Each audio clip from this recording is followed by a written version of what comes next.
naman, lalo na kung pagsasayawan. Awitin bago ay naghihintay para isayaw mo. Sabay-sabay tayo, New Jersey! Sumayaw, sumunod sa indak ng panahon, kasabay ng mga bagong tugtugin ngayon. Sumayaw, sumayod ka sa indak ng panahon, magkisama, mag-enjoy ka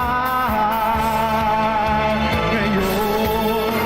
Sumayaw, nak ng panahon, kasabay ng mga bagong tugtugin ngayon. Clap your hands, Sumayaw, everybody! sumunod ka sa indak ng panahon, magkisama, mag-enjoy ka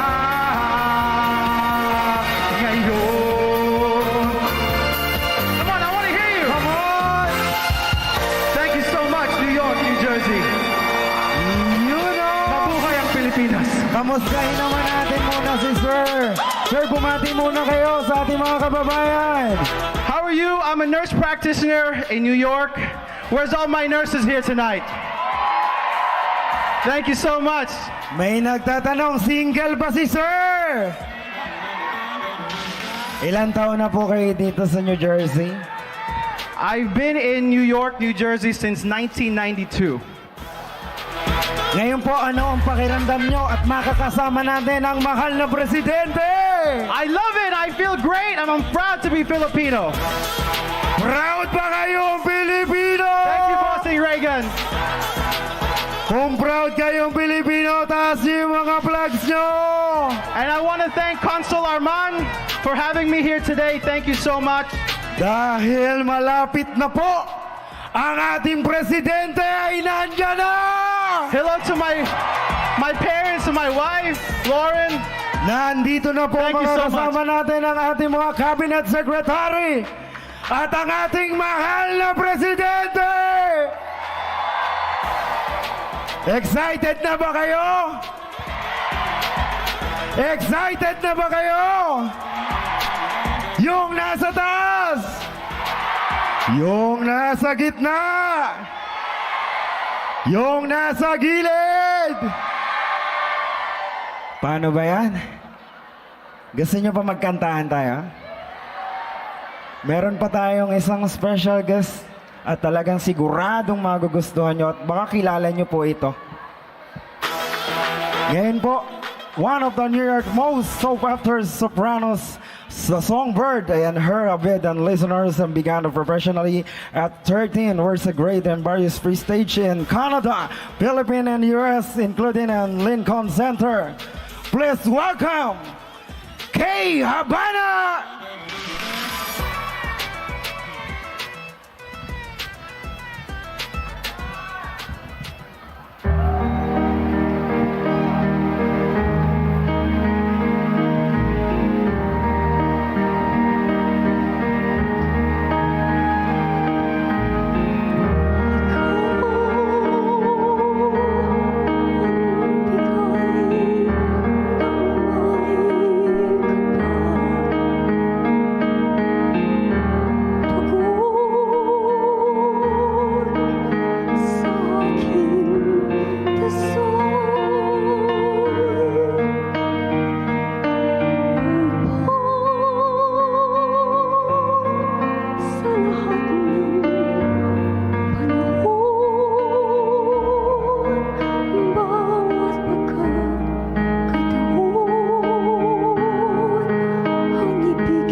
sa ating mga kababayan. Magandang hapon po sa kanilang lahat. Trying to reserve my voice and try not to talk too much kasi nawala na po yung boses. Thank you. It's such a distinct honor and privilege to be invited to sing for the president. I think it's such a blessing and such a great opportunity that we have we have a leadership that genuinely encourages all of us to come together and unite. So here's for President Bongbong Marcos. Palakpakan po natin. You want more? Hindi na namin patatagalin pa. Please welcome Iskay Habana.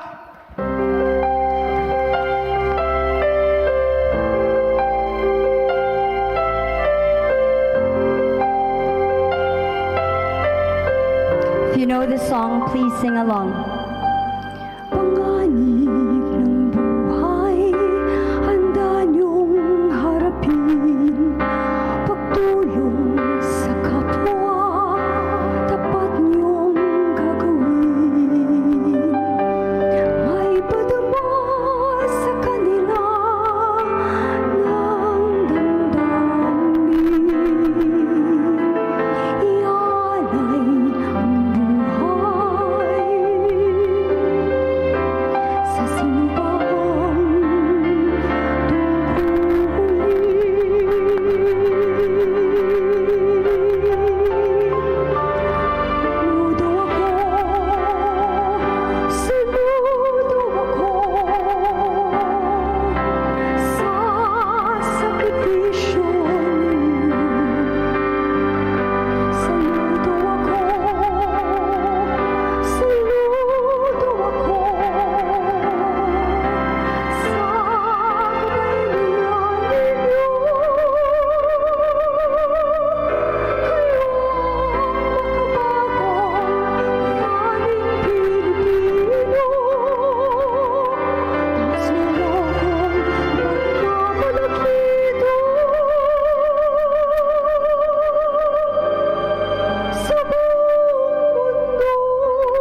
Maraming salamat po, Miss Thank Kay you. Habana.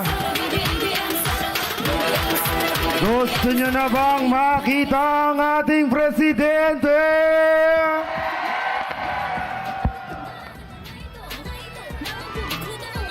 Dito sa gitna. Sino yung gusto ng sombrero dito? Yung pinakamaingay! Dito! Dito! Mukhang dito eh. Gusto niya yung white? May ibibigay pa ako sa inyo. At makakasama rin po natin ang ating mga cabinet members po. Ayan po, iikot ako sa inyo. Palakpakan po natin!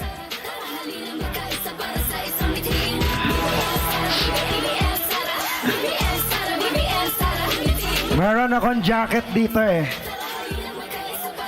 Nasa building na ito ang ating mahal na presidente! Iparinig natin ang ating ingay! Yung mas maingay! Parang gusto kong ibigay sa gitna to.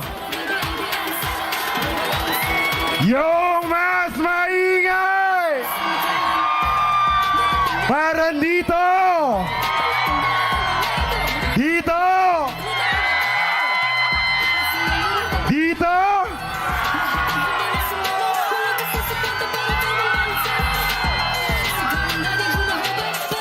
Palakpakan muna tayo para sa ating cabinet secretary.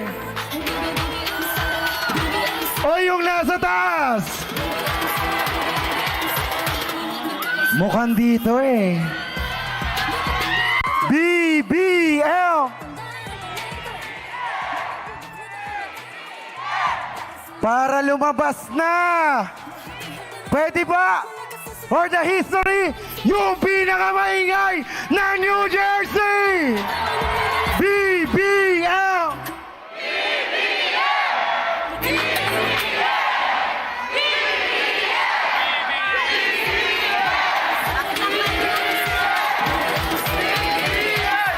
Yung mas maingay!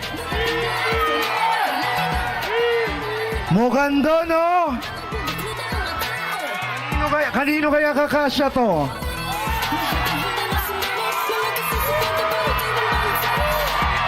Mahal namin kayo. Nandito na! Ang ika-17 Pangulo ng Republika ng Pilipinas, Ferdinand Romualdez Marcos Jr.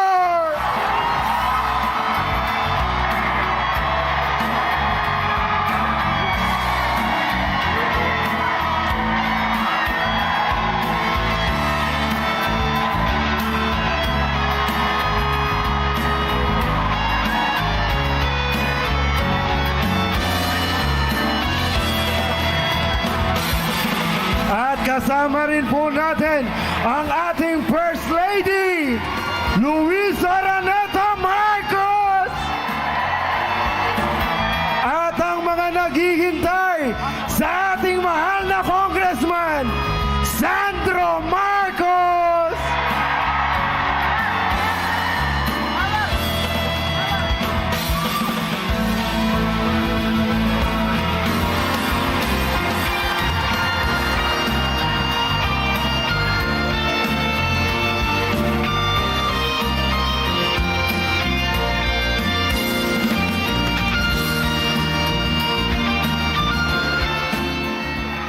Manatiling nakatayo at sabay-sabay nating awitin bilang isang bayan ang pambansang awit ng Pilipinas.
Magsiupo ang lahat.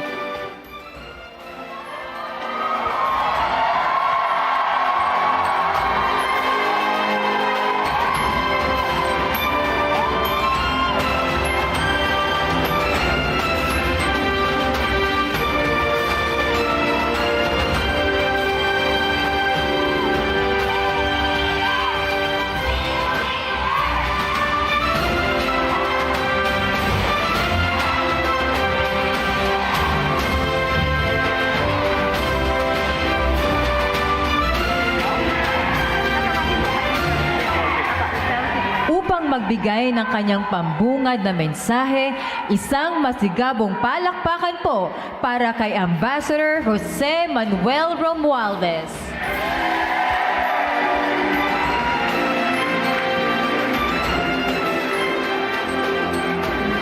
Maraming salamat. Sa aming mahal na Pangulo, Ferdinand Romualdez Marcos Jr. and First Lady Luis Araneta Marcos, House Speaker Martin Romualdez, sa ating mga Cabinet Secretaries, Congressman Ferdinand Alexander Marcos, Ambassador Antonio Manuel Lagdameo, siya ay dadating in a while. Andito naman ang kanyang anak na si Special Assistant Anton Lagdameo. There you are, sir. At sa mga natatanging bisita at miyembro ng ating delegasyon, sa mga kababayan na nandito o nasa ibang parte ng mundo at nanonood ng live, magandang hapon at maligayang pagdating sa United States. Thank you, Mr. President, for making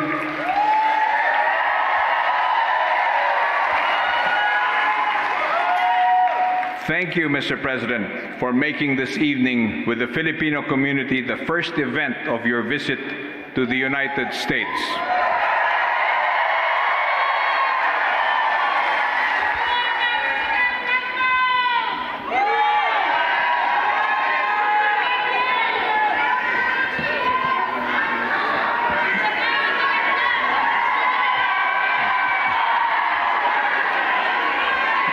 Maski na 16 hours siya na nasa aeroplano, nandito pa rin siya on time. Ito ay nagpapatunay lamang kung gaano kahalaga sa iyo at ang inyong administration ang ating mahal na overseas Filipino workers. This is indeed a very special moment for all of us. And I know a lot of our kababayans traveled a long way, some of them even from Canada, just to join us today. Later on, the President will introduce his new cabinet secretaries, but I would like to take this chance and say hello to my good friend and boss, DFA Secretary Ricky Manalo. Mr. President, I know that New York is a special place for you and the First Lady.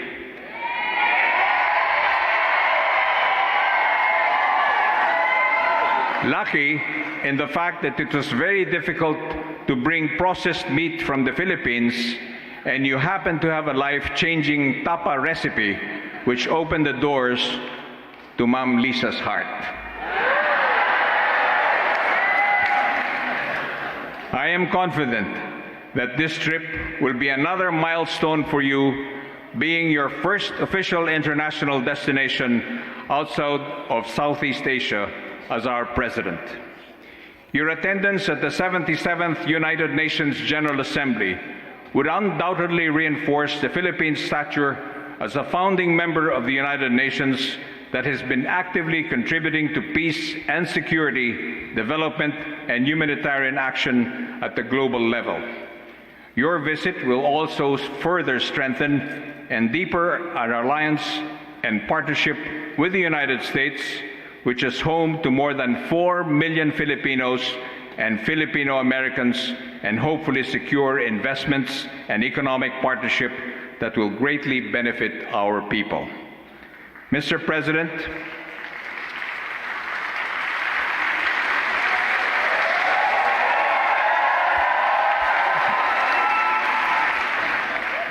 We are indeed very proud of our kababayans, Mr. President, here in the United States. Their contributions to this country's progress and cultural diversity have been widely recognized. I have been told that countless inspiring stories of their heroism and selflessness during the height of the pandemic, especially of our medical frontliners and teachers.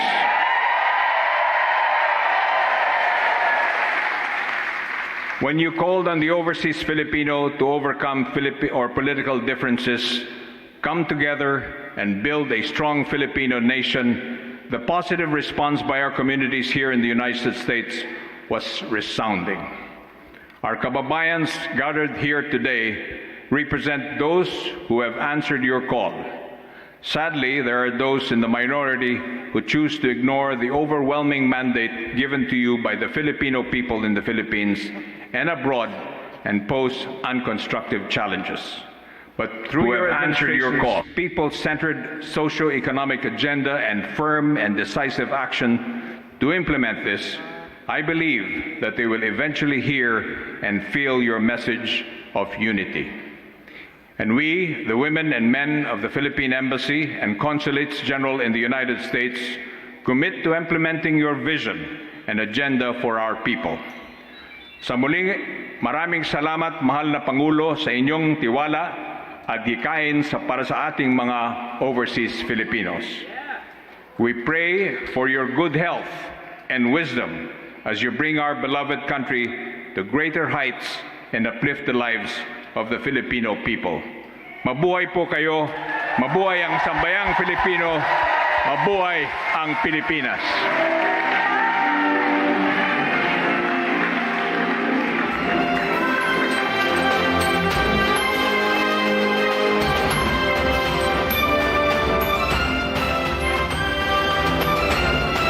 Maraming salamat po, Ambassador Jose Manuel Romualdez.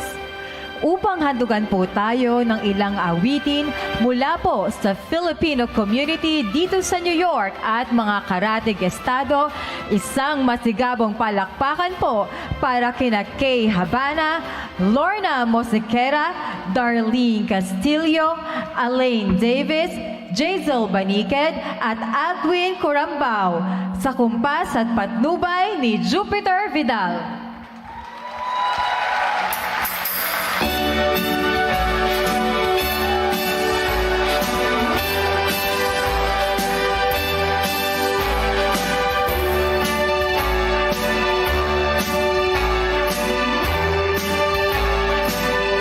Start spreading the news. I'm leaving today. I want to be a part of it. New York, New York. Beg on shoes. They're longing to stray right through the very heart of it. New York, New York. I want to wake up in the city that never sleeps and find I'm king of the hill, top of the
if I can.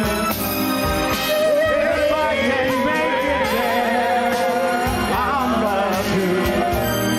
Make it anywhere. It's up to you, New York, New York,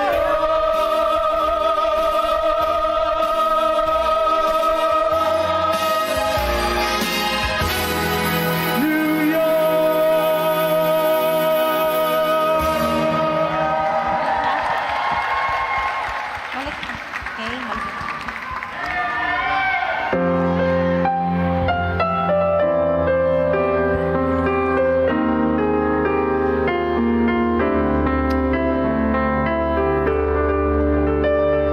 Isang bansa ang ating kinalalagyan, isang lahi ang ating kinagisan, iba't iba man ang tuturang kinalakihan, ikaw at ako ay tangan ng bayan. Ang kulay natin ay hindi dilaw o pula, naglalaytay sa atin ang tugong maharlika. Isang tabi natin ang pagkakailangan.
Ambassador. At ngayon, upang ipakilala ang ating panauhing pandangal, ang ating kalihim ng kagawaran na ugnayang panlabas, Secretary Enrique R. Manalo.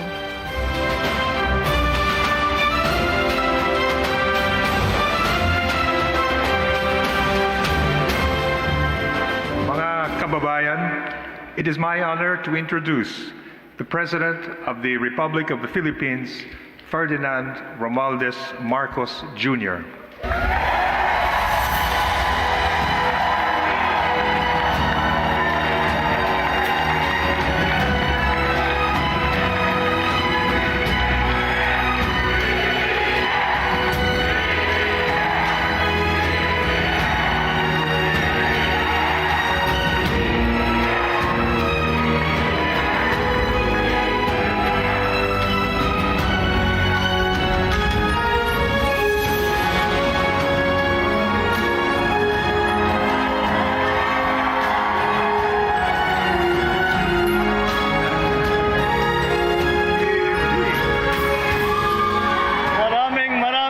Maraming salamat po sa inyong lahat sa inyong napakainit na salubong na ibinigay sa aming lahat, sa delegasyon namin, kami mag-asawa na si Lisa, at ang delegasyon natin, ang mga cabinet minister, ng cabinet secretary na nandito para sa pagpunta namin sa United Nations. Ngunit pinakamahalaga, lahat po kayong mga Pilipino na natitira dito sa East Coast, marami pong salamat. At kahit papaano, alam ko naman na busy kayong lahat, at kahit papaano kayo po ay nakahanap ng kaunting panahon upang makadalaw dito sa ating pagtipon-tipon ngayong hapon na ito. Maraming salamat po sa inyo.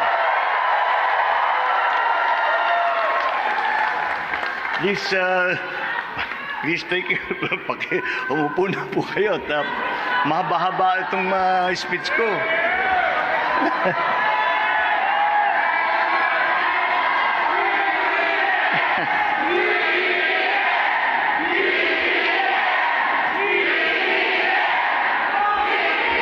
Babatiin ko lang po ang ating mga kasamahan, ang ating kasama sa Philippine delegation na nandito ngayon. Andito po ang speaker natin, Speaker of the House of Representatives, Speaker Ferdinand Martin Romualdez. It's Ben Joke. Ben Joke. No, it's not. All right. Nandito rin ang isang yung kababayan kong tiga Ilocos Norte rin, Public Works and Highways Secretary Manny Bunuan. Ang ating Secretary ng Department of Trade and Industry, Alfredo Pascual. At ang ating bagong Tourism Secretary, Maria Esperanza Cristina Frasco. At ang ating Department of Transport na ang ating bagong naging kalihim, Transportation Secretary Jimmy Bautista. Ito po ay pagtitignan po ninyo, makilala niyo ito, parang mabait ito pero masyado mabagsak ito, ngunit kailangan namin magsip-sip dahil siyang nagre-release ng pondo, ang Secretary po ng Department of Budget and Management, Secretary Amina Pangandaman. Ito po ang isa pang noong siya'y na-appoint, nagpasalamat siya sa akin. At sabi niya, thank you at may tiwala ka sa akin. Ay sabi ko sa kanya, mag-antay ka ng 6 na buwan. Pagdating ng 6 na buwan, tignan natin kung magpapasalamat ka pa sa akin dahil napakalaki ng trabahong ibibigay ko sa iyo. Ang ating DICT, Information and Communications Technology Secretary, Ivan John Uy. Ang kalihim ng pinakabago at sa ating mga OFW, ito na, palagay ko ang pinakamahalaga na department, ang Department for Migrant Workers. Ang namumuno po ngayon dyan ay si Secretary Toots Ople. ang namumuna naman ng ating National Economic Development Authority, na siyang nagpaplano para sa ating ekonomiya, Secretary Arce Balisacan. Nandito rin po ang ating Press Secretary. Ito yung nakikita ninyo sa press conference at saka pagka may announcement kami, siyang lumalabas, Press Secretary Rose Beatriz Cruz Angeles.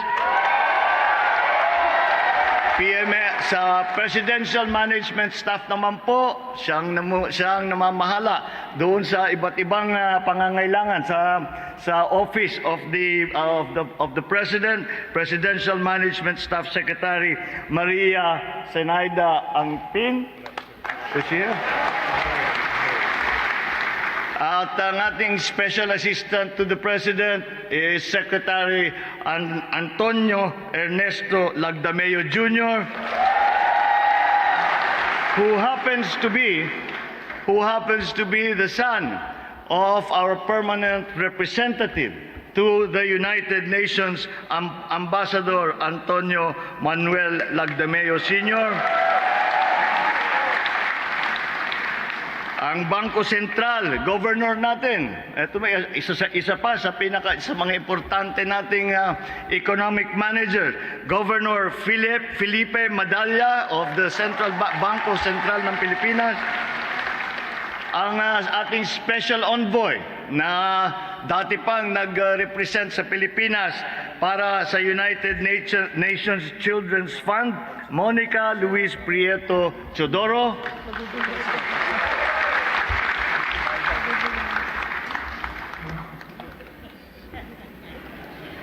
At ito, dumating na si Secretary Nides ng PMS.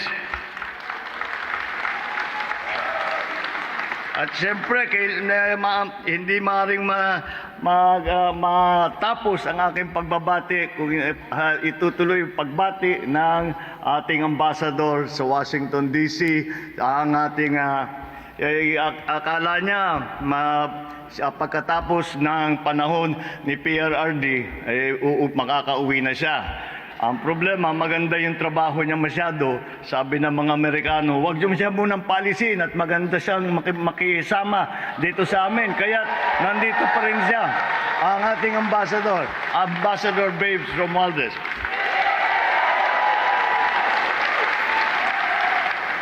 At siguro kulang naman ang mga pagbati ko pag hindi ko binati ang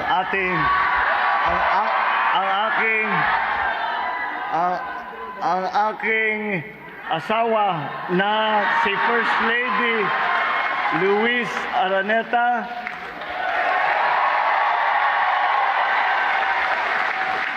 Okay, tapos na ha.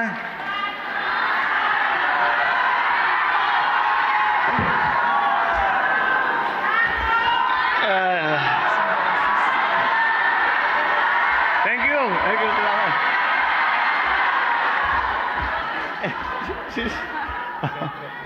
Is he here?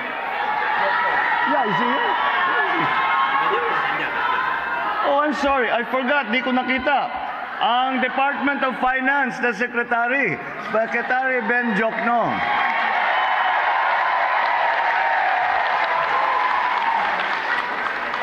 At ang kahuli-hulihan, ayoko nang batiin, ayoko nang pakilala.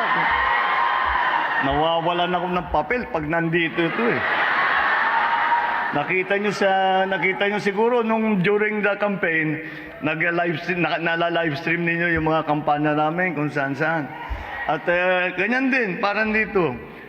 Lahat ng puntahan namin, ayan, palakpakan ng mga tao. Excited naman ako. Sabi ko, mananalo tayo. Pagtayo ko, maglalabas ba naman ng placard? Nasaan si Sandro?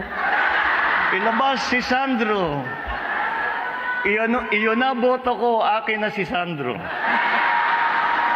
Ilang beses ko na malapit pinamigay eh. May panalo ko lang. Ang ating bagong kongresista sa Primera Distrito ng Ilocos Norte, Congressman Sandro Marcos.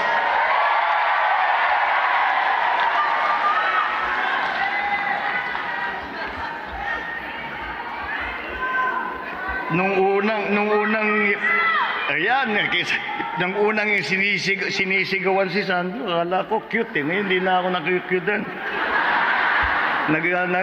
Nagtatampo na ako. Sabi, sige, ikaw na lang.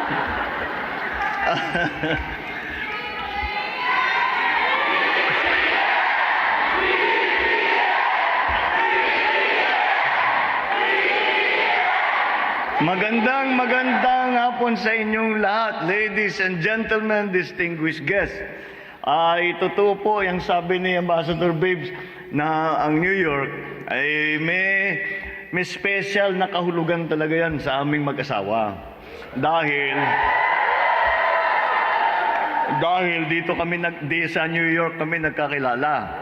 At siguro mga tatlong taon niya ako linigawan. At dito kami kaya matagal na kaming hindi nakabalik.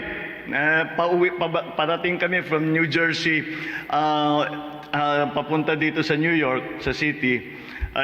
Tinitingnan namin, 25 years na kami hindi nakabalik. Siya ay nagtrabaho rito bilang abogado ng 6-7 taon, parang ganon. Ako naman matagal din ang pasok-labas ako dito sa New York at hindi lamang na sa kakabisita. Meron na nga ako napangasawa na Pilipina, pero dito kami sa New York nagkakilala. Kaya tuwan-tuwa kami nung papasok kami.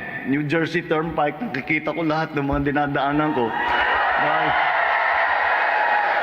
Dahil sa Philadelphia ako, actually Cherry Hill, New Jersey.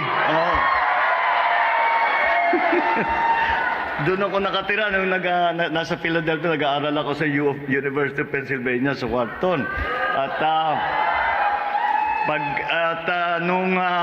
Nung 86, si Lisa ay isang abogada nga. Nagkita kami nagkakilala kami in court. Sa korte habang inaantay ko yung kaso ng mother ko, siya naman ay bumibisita dahil kaibigan niya yung isang abogado namin. At ayun. Kaya Sandro, magpasalamat ka sa New York. Kundi sa New York, wala ka.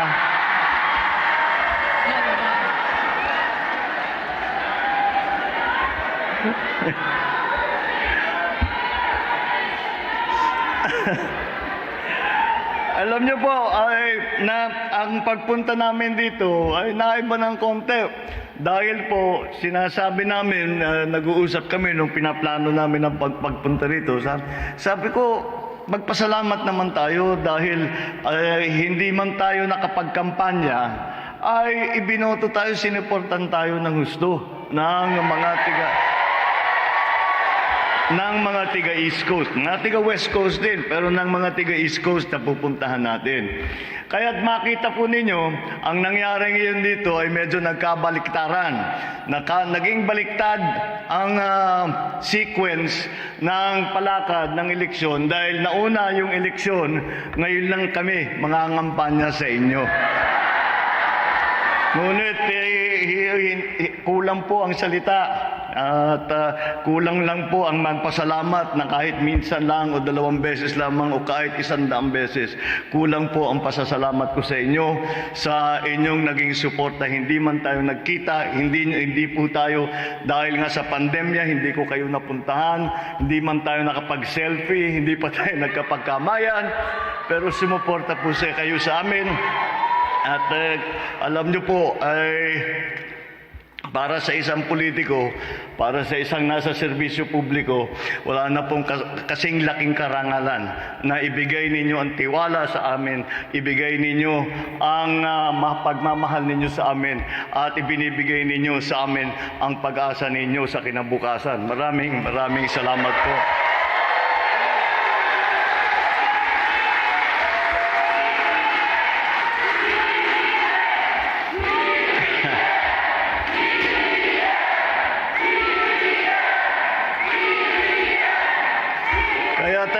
Napakasaya. Ngayon, matagal ko nang hindi nakita yung t-shirt na ganyan. Alam niyo ba yan kung ano yan? Yan yung Kabataang Barangay. Ang pinamumunuhan yan dati ni Amy. ni yung kapatid kong, yung ate ko. Pero sabi niya, kaya dahan-dahan kayo mag-display ng shirt na ganyan dahil sabi ni Aimee, iba na raw ang kahulugan ng KB, hindi na kabataang barangay, katandaang barangay na daw. Kaya, hindi bale, basta tatanggap pa rin tayo na kabataan. Napakasaya po na makasama kayong lahat ngayong hapon para sa ating pagtitipon ngayon. Kalalakab ko po lang, kani-kanina lang mula Pilipinas. At bagamat mahaba ang aming nilakbay patungo rito, ang pagod po namin ay nawala at natunaw, nalusaw ng mainit na pagtanggap mula sa inyo. Ang aming mga kababayan, hindi lamang dito sa New York at iba pang mga lugar dito sa US, kundi pati na rin po sa ating mga kababayan na nagmula pa sa Canada. Maraming. Sino yung mga galing Canada dito?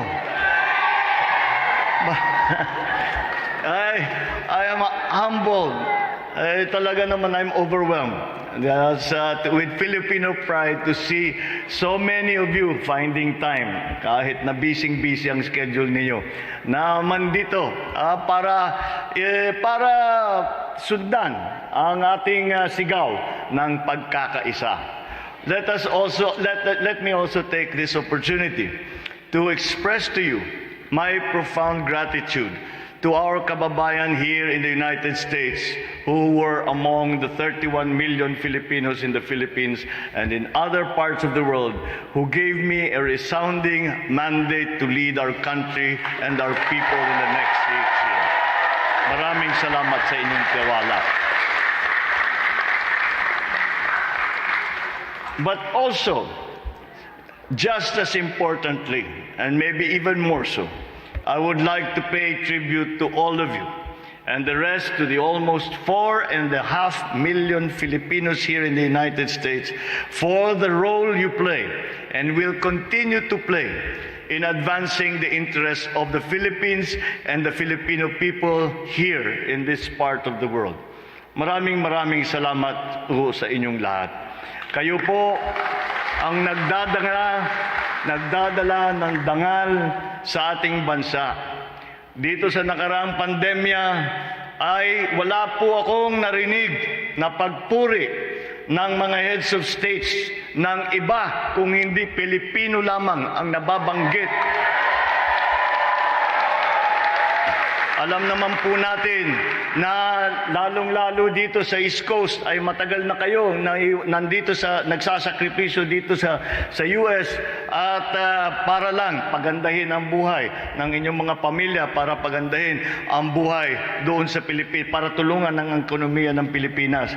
At hindi lamang yun, dahil pagka nakausap ninyo ang mga kasama ninyo na katrabaho ninyo, ay walang masabi kung hindi ang pagpuri sa galing, sa bait, sa sipag, sa husay ng mga Pilipino.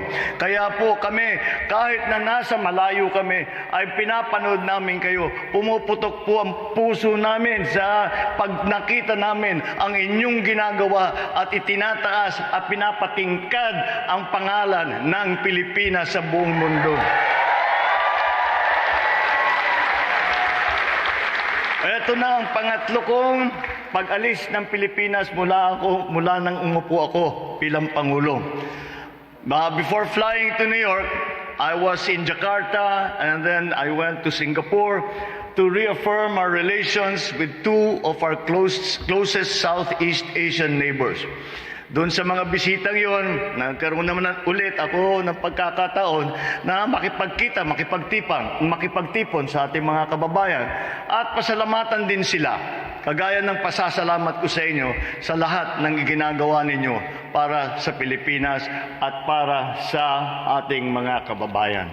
I'm primarily here, ang sadya talaga namin dito, at ako ay magsasalita sa 77th session of the United Nations General Assembly. I'm also here to make sure papaliwanag natin kung nasa na ang Pilipinas at kung ano ang mga maaaring gawin dahil sa aking palagay sa paglabas natin ng pandemya at sinasabi na patapos na, ay kailangan natin ayusin ang ating ekonomiya. Kaya po ay kailangan natin makipag-partner at makipag-usap sa lahat ng iba't ibang bansa. Nang sa ganun ay makapagtulungan tayo na makalabas, makaahon dito sa sitwasyon na ating rinaranasan ngayon.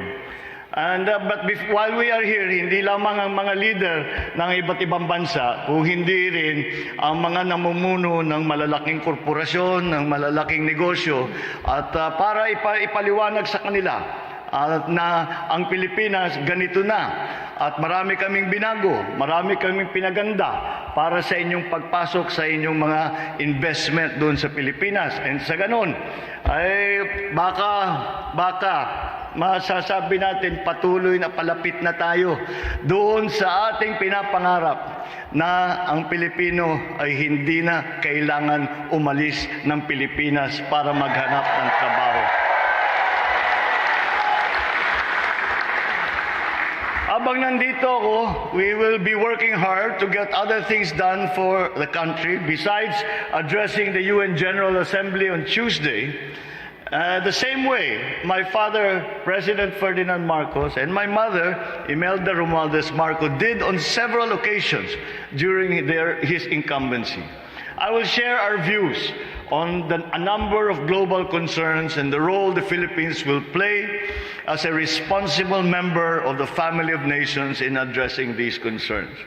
I am hoping to be able to meet President Joseph Biden and other world leaders on the sides of the UN General Assembly. Alam niyo po, yung nakikita natin kung minsan sa television, yung dun sa malaking hall nila, nag-i-speech, sa pagkatapos po ng mga malalaking speech ay nagkikita-kita, mag-uusap-usap kami na bilateral, multilateral, kung ano pa, mga iba't ibang meeting. Kaya't yun ay napaka-importante rin. Kaya't ginawa namin na nakapagplano kami at humingi kami ng panahon dito sa mga napunta rito para sa General Assembly. Napunta sila rito, ay sabi ko pagkakataon na natin at hindi natin sila mapupuntahan sa kanilang bansa, dito na natin silang kakausapin. So, aside from President Biden, I think we will be able to meet with some other heads of states and, as I said, some heads of big companies. After all, our bilateral alliance with the United States is possibly as important an policy as there is in the Philippines. Our relations with the United States remain strong, and I believe we will make them stronger in the coming years. In the coming days, so besides the meetings with the political leadership, it will also be for potential investors, other business leaders. Gusto natin, dahil gusto natin para paahunin nga natin, para pasiglahin natin ang ekonomiya, na makapag-invest. At pag nag-invest, mayroon bagong negosyo. Kapag may bagong negosyo, may trabaho. At yun ngayon ang ating hinahanap. Dahil talagang maraming nahirapan, alam nyo naman yun, alam ko na madalas kayong nakikipag-usap sa inyong mga kaibigan, mga kamag-anak sa nakarang 2 taon, at alam naman ninyo na wala naman siguro kahit sino sa buong mundo ang makapagsabi na hindi naramdaman ang kahit na anong epekto ng COVID. Kaya naman ay kailangan naman natin pag-isipan kung ano ngayon ang magiging global economy. At yan ngayon ang aming pinag-aaralan. Kaya napakahalaga na naisama natin ang ating mga economic managers na nandito. At hindi lamang na sila yung ating economic managers, kung hindi sila ay ang sa aming palagay ang pinaka may kaya, pinaka may karanasan at pinaka mahuhusay para magtimon sa ating ekonomiya pagkatapos ng pandemya. I will also share with our friends my vision for the Philippines, and in my discussion with the think tanks and the media, that will certainly come up as well. In all my meetings here in New York, I hope to share our hopes and aspirations for our country and our people. We have over 10 million kababayans all over the world, and as your president, I understand and know full well the significant impact of the Philippine diaspora on our motherland, especially in terms of supporting our post-pandemic economic recovery. Dollar remittances have in fact hit an all-time high of $34.88 billion in 2021. Kung hindi dyan, this represents a 5.1% increase from the $33.19 billion recorded in 2020. Our kababayans here, kayo lang dito sa United States, halos 40% ng remittance noong 2021 ay galing dito sa Amerika. Alam niyo po, ay siguro kung dahil noong 2020 at saka 21 lalo, ay talagang bagsak ang ekonomiya, walang trabaho, naka-lockdown tayo din sa Pilipinas, at yung remittances na pinadala ninyo, alam ko, ang iniisip ninyo ay tulungan ng mga pamilya ninyo. Pero kahit hindi nyo nararamdaman, malaking naitulong ninyo sa ekonomiya ng Pilipinas, at siguro hindi lang malaki ang naitulong, binuhay ninyo ang ekonomiya ng Pilipinas. Kaya ulit ay ipinagmamalaki talaga namin ang mga OFW natin. You sent this record-breaking figure even when many of you were affected by the COVID-19 pandemic. Maraming salamat sa inyo sa lahat ng ginagawa ninyo. Maraming salamat sa inyong remittance na ginagawa na para pagtulong sa ating ekonomiya. Maraming salamat sa lahat ng ginagawa ninyo para pagandahin ang reputasyon ng Pilipino at ng Pilipinas dito sa Amerika at sa buong mundo. Maraming salamat sa inyo sa iyong tuluyan. Kahit na kayo'y napalayo na at nasa ibang bansa, ay hindi nyo kinakalimutan ng Pilipinas at hindi nawawala ang init ng inyong pagmamahal sa ating bansa. It is clear here in the United States, as in all the other countries that Filipinos continue to make a positive contribution to society. Our kababayans have been doing so since our sailors set forth from the Philippines on board Spanish galleons, established the first Filipino settlements in the coastal wetlands of Louisiana more than 250 years ago. Today, the almost 4.5 million strong Filipinos across the United States, the third largest Asian population in the country, continues to demonstrate the qualities that global Filipinos are known for. Your excellent work, your ethics, your integrity, and the Filipino virtues of malasakit, aruga, at kalinga. Siguro hindi natin mapapag-usapan ng mga OFW, lalong-lalo nga naranasan natin ang COVID-19 sa nakarang 2 taon. Siguro hindi maaari na pag-usapan ng OFW na hindi pag-usapan at bigyan ng special recognition ang ating mga nurses at other healthcare workers who have fought bravely on the front lines against COVID-19, especially in New York City and its environs, which was the epicenter of the pandemic when it first broke out in the spring of 2020.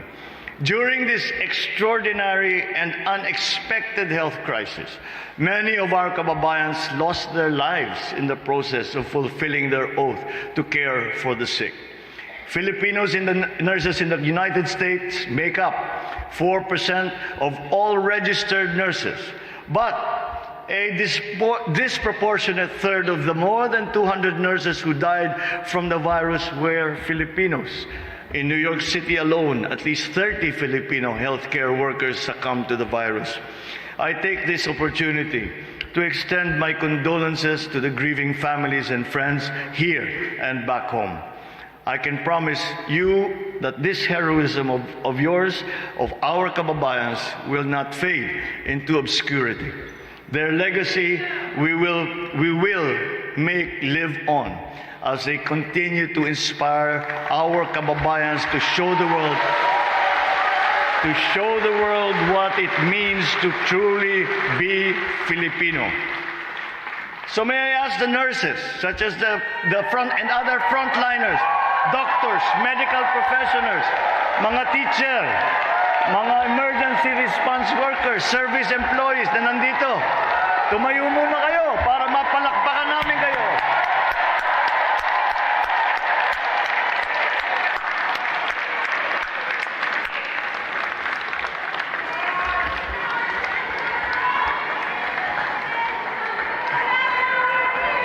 Sa gitna ng trahedya, kayo ang naging haligi ng pag-asa.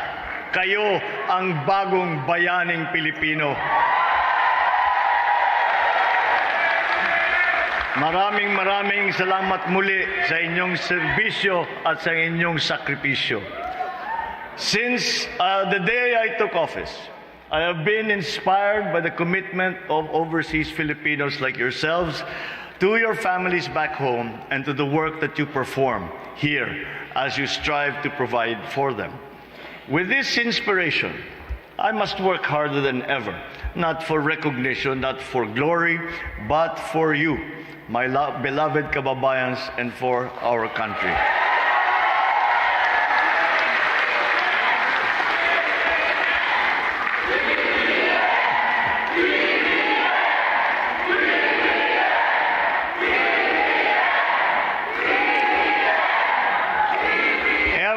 Filipino who leaves the country to work abroad and who sacrifices by leaving their families in the Philippines should have a government that they can call home while they are away from the motherland. At yan ang magiging katungkulan ng Department of Migrant Workers at ang Department of Foreign Affairs. Sa pamamagitan ng ating mga embasiya at consulate at na sa buong mundo, ay yan ang kanilang gaganapin. They will serve as the refuge for our distressed kababayans amidst a world of insecurity, uncertainty, and tight competition. We have come to an understanding with our Secretary of Migrant Workers, Toots Oplet, to conduct a systems review on how best the government can serve the needs of our kababayans abroad, especially those who may find themselves in distress. I have also asked Foreign Affairs Secretary Ricky Manalo to make sure our foreign service posts remain responsive to the needs of our Filipino nationals, especially in the delivery of passports and other consular services. We will give our overseas Filipino workers all the advantages that we can provide them to survive, and not only survive, but to thrive. We will not condemn the future of our race to menial occupations abroad. We intend to bring back an educational system that prepares coming generations for more jobs and better jobs. Our Vice President and Secretary of Education, Sara Duterte Carpio,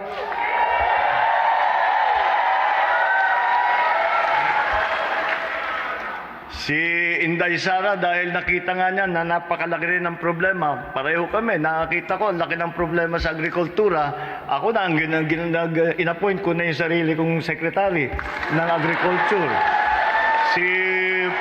Si Vice President Inday, sabi nga niya, napakalaking problema ng education. Kaya sabi niya, ako na lang ang, kung papayag ka, kahit mahirap ang trabaho, ako na lang ang papasok dyan. And she's doing a great job.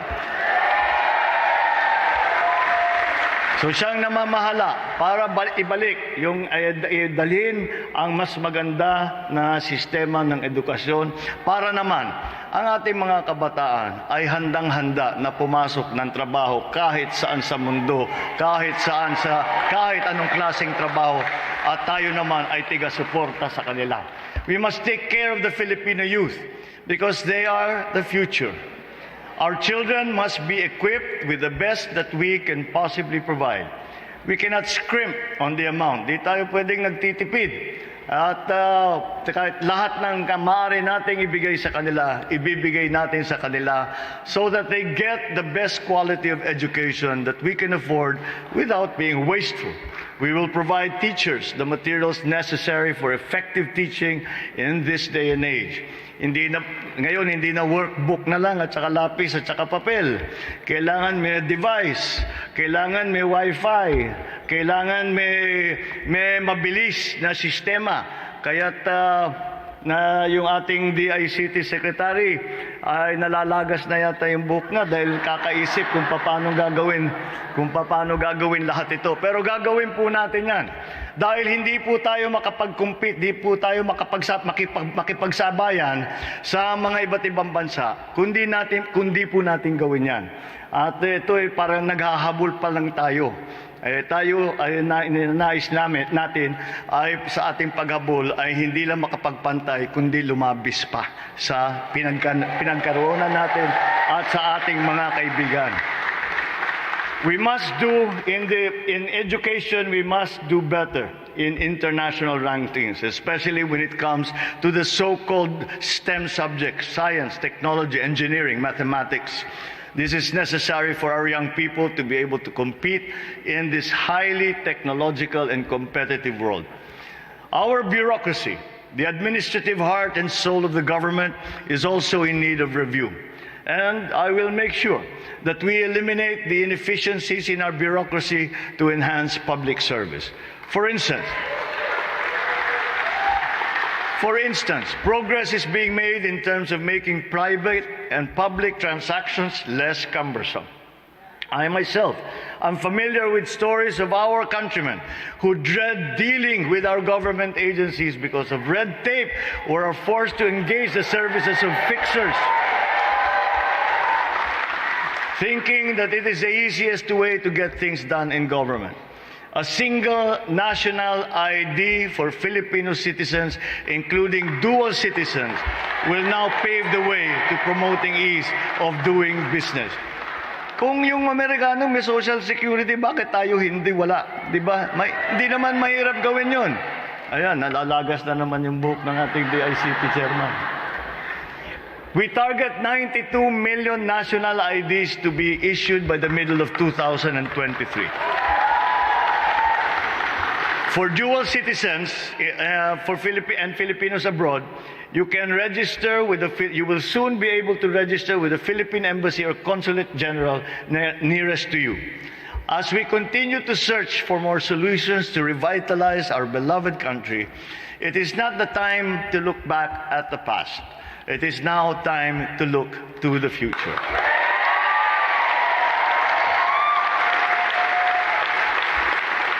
And the future looks bright. The economy, we expect to grow by 6.5% to 7.5% this year. We will implement tax reforms that will be responsive to the development of the digital economy and will increase revenue collection. We also have formulated our medium-term fiscal strategy to achieve measurable medium-term macroeconomic and fiscal objectives, such as a 6.5 to 8% real GDP growth annually between 2023 and 2028. We also target a 9% or single-digit poverty rate by 2028. We target a reduction of just 3% to just 3% of our national government deficit to GDP ratio by 2028. A less than 60% national government debt to GDP ratio by 2025, and the attainment of upper middle income country status by 2024. I have tasked the NEDA, the National Economic Development Authority, to come up with a 5-year development plan. I am confident that Secretary Arce and the rest of his team will deliver the best strategy for us to pursue in the coming years, just as they did during his first stint as the country's socio-economic planning secretary. The backbone of an economy is its infrastructure. I have said it before. I say it again. I will continue the Build, Build, Build flagship infrastructure program of the previous administration. And wherever possible, we will expand it. We must keep the momentum going. We will also raise the level of our other systems of transportations in key cities throughout the country. Investing in modern and efficient infrastructure will remain a very high priority of this administration, as it is a necessary element to accelerate economic growth by generating jobs, improving many sectors such as tourism and especially agriculture.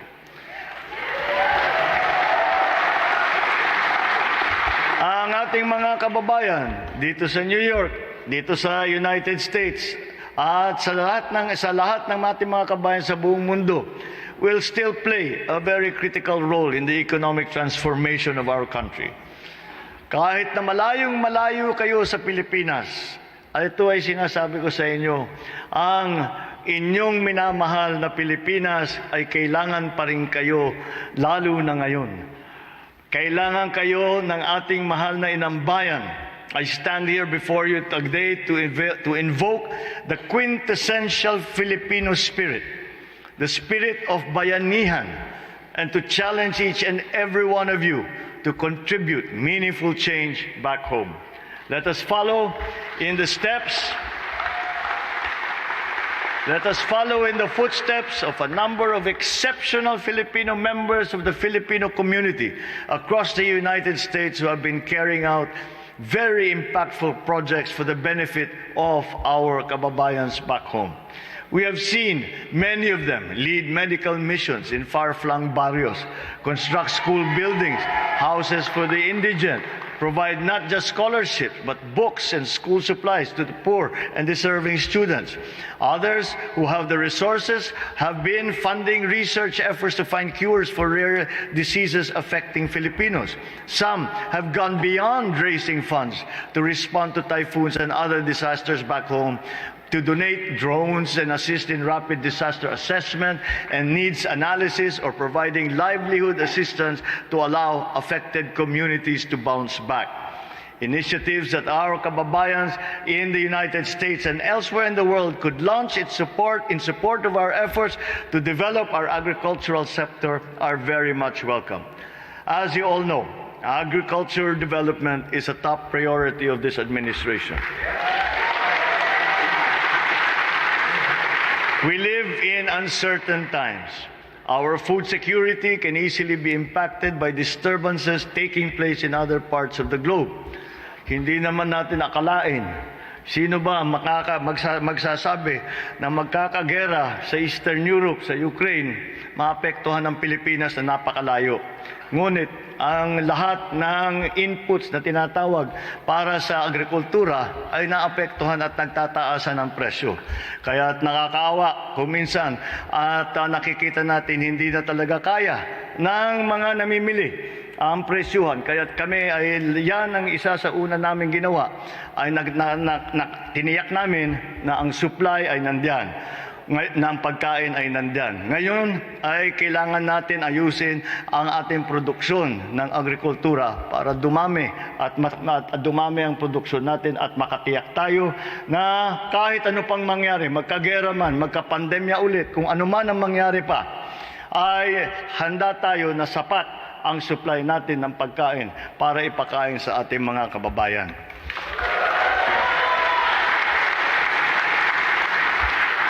It is a challenge. Attaining food sovereignty is not impossible with your help.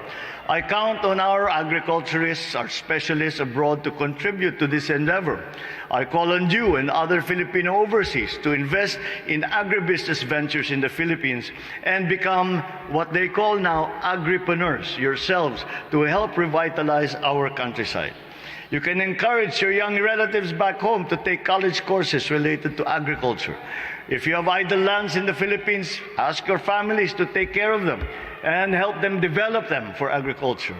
Have them plant ube and calamansi, which are in demand abroad, but we have very little supply. Every initiative to secure a bountiful harvest counts. Walang masyadong maliit na pagtulong na hindi binibigyan ng halaga.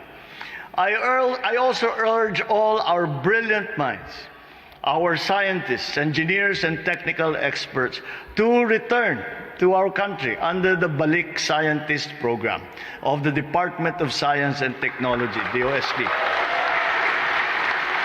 Let us reverse the brain drain.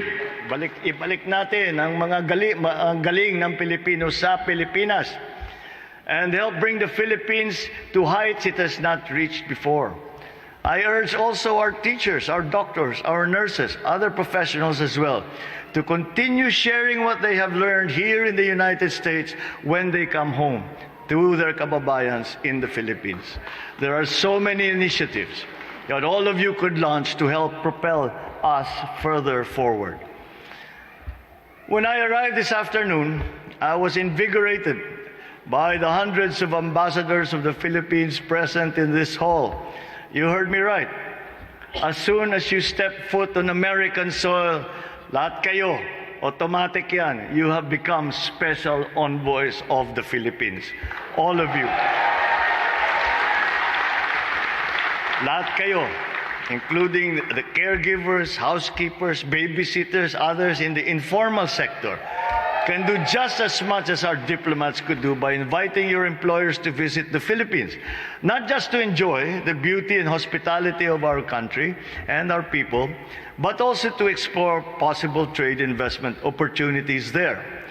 All of you are encouraged to bring home your friends, to allow them to experience for themselves why the Philippines has become one of the top tourism destinations in Asia that offers the best islands, the most amazing beaches, and stunning landscapes that cannot be bettered anywhere in the world. Most importantly, introduce them to the grace, the kindness, the hospitality, and the graciousness of all Filipinos. As a matter of fact, ngayon na pwede nang bumiyahe, you yourself should be balikbayans and book that long overdue trip back home. Kita tayo sa Pilipinas.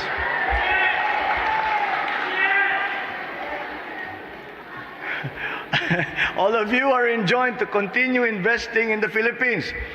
Do not stop buying condominium units and other real estate back home.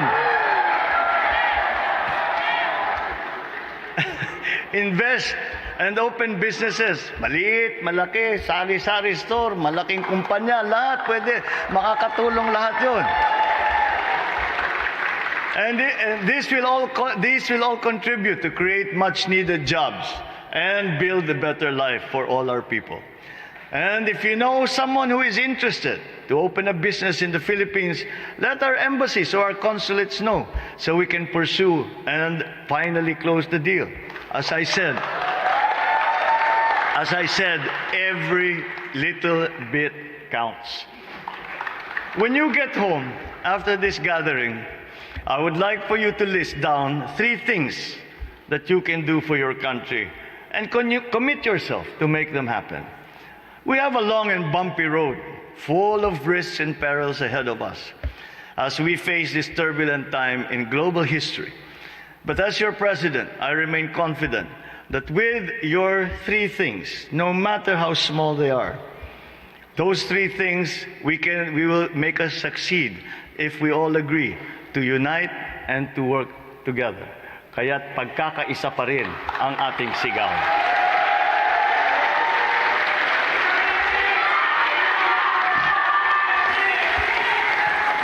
Hindi natin makakamit ang hinahangad nating pagunlad ng ating inambayan kung tayo ay watak-watak. Ito ang mensaheng itong mensahe na dala ko para sa inyo. Pagkakaisa ang kailangan para sa pag-unlad ng ating bansa. Kayang-kaya kung sama-sama.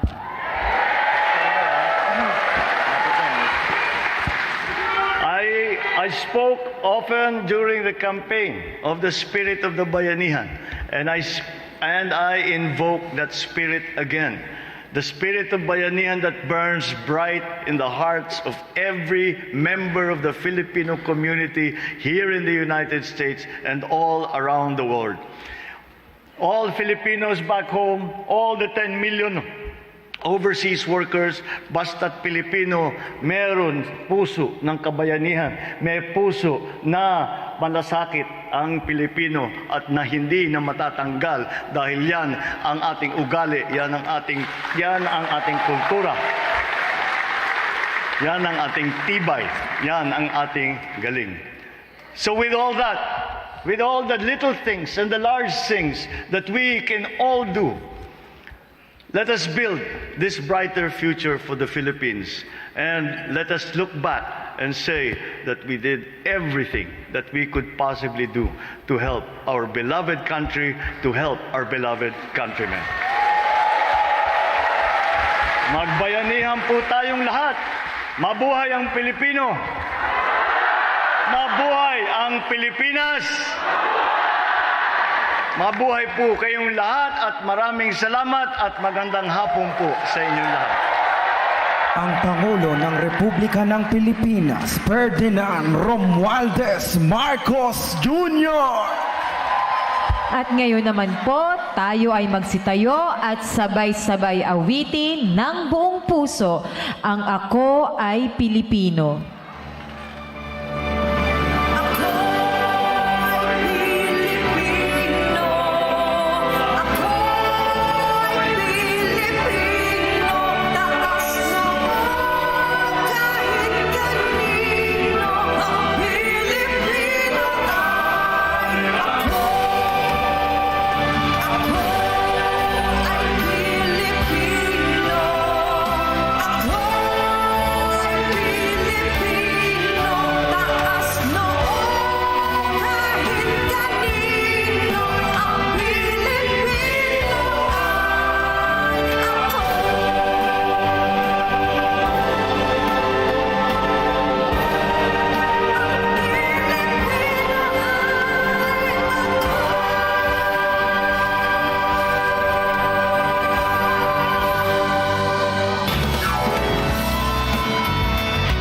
Inaanyayahan po namin ng lahat para sa isang group photo opportunity kasama ang ating mahal na Pangulo.